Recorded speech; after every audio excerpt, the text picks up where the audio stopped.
আজকের এই একটা ভিডিওতে শপিং করা, রিং লাইট কেনা, ফোনের ডিসপ্লে ঠিক করা, হেলমেট কেনা, ভাইরাল সেই ৩০০ ফিট ঘোরা এবং কিভাবে আমরা মোটরসাইকেলে করে এই প্রথমবার ঢাকা গেলাম সেটার অভিজ্ঞতাও শেয়ার করব। আর আজকের এই সুন্দর ব্লগটা এই মহিষ কেনা থেকে শুরু করা যাক। যাওয়ার পথে এই মহিষটা দেখেই তাসমির আব্বু পছন্দ হয়। আমাদের এখানে বছরে একবার মহিষ জবাই করা হয়, তো সেখান থেকে 2 কেজি নিয়ে তারপরে সোজা ফরিদপুর চলে আসছি। আমার OnePlus ফোনের গ্রিন লাইন ইস্যু সম্পর্কে তো কম বেশি সবাই জানেন। এটা অনেক দিন ঘরে নষ্ট হয়েছিল।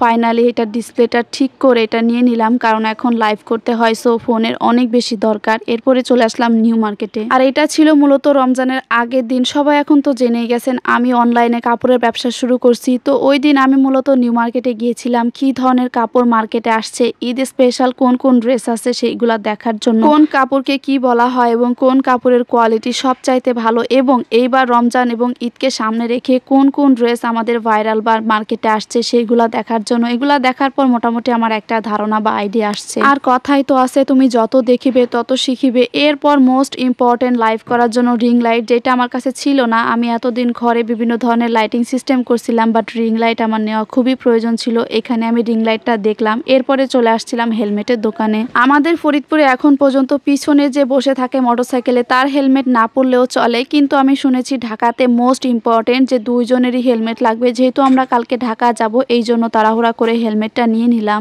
আর এটা আমাদের জীবনে প্রথমবার যে আমরা ফরিদপুর থেকে ঢাকা মোটরসাইকেলে ট্রাভেল করতেছিলাম। অভিজ্ঞতাটা অনেক ভালো ছিল। খুব সকালে উঠে খাওয়া দাওয়া করে বের হয়ে গেছিলাম। আর এখানে মাদারীপুর এসে আমরা 10 মিনিটের জন্য একটা যাত্রা বিরতি নিছিলাম। তবে হ্যাঁ, ঢাকাতে কিন্তু আমরা একা যাইতেছিলাম না, আমাদের সাথে বড় আরেকটা ভাই ছিল, সেও যাইতেছিল মোটরসাইকেল নিয়ে। আমরা যদিও যশোরে 2-3 বার গেছিলাম মানে মোটরসাইকেলে করে, কিন্তু ঢাকাতেই প্রথমবার, সো অভিজ্ঞতাটাও অন্যরকম ছিল। আর সব সময়ের মতো আমাদের ছোট্ট মেয়ে তাসনিমও কিন্তু আমাদের সাথে ছিল। মাদারীপুরের এখানে 10 মিনিটের যাত্রা বিরতি শেষ করে আমরা আবারও রওনা দিলাম বিসমিল্লাহর নাম নিয়ে। এটা ছিল পদ্মা সেতু, খুব কাছ থেকে দেখতেছিলাম। আর এত বাতাস, মনে হচ্ছে আমাকে ঠেলে ফেলে দিবে। মোটরসাইকেলের এই লং জার্নিতে সবকিছু ভালো লাগলে একটা জিনিস আমার বিরক্তি লাগতেছিল, সেটা হচ্ছে হেলমেট। যদিও এটা আমার সেফটি, বাট আমার এত দীর্ঘ সময় একটা না কখনো পরা হয় নাই, যেই জন্য আমার মাথাটা একটু ব্যথা ব্যথা করতেছিল। এবং ঢাকার ভিতরে আসার পরে আমাদের গাড়ির তেলটা শেষ হয়ে যায়, তো এখান থেকে তেল ভরে নেই এবং খুব কষ্টে হচ্ছে আমাদের বাসা পর্যন্ত আসতে হয়, কারণ এখানে গুগল ম্যাপ চালু করেছিলাম। যেহেতু ঢাকায় অনেকবার আসছি, বাট পথ চিনে আসি নাই, এই জন্য বারবার রাস্তা ভুল করতেছিলাম। এবং ফাইনালি তাসনিম তার কাকুর কোলে, আমরা তখন সেনা ক্যান্টনমেন্টের ভিতরে ভাইয়াকে পাইছিলাম। তো বাসায় এসে খাবারটা খেয়ে রাতে শুয়ে পড়লাম এবং আলহামদুলিল্লাহ আমাদের যাত্রাটা খুবই ভালো ছিল।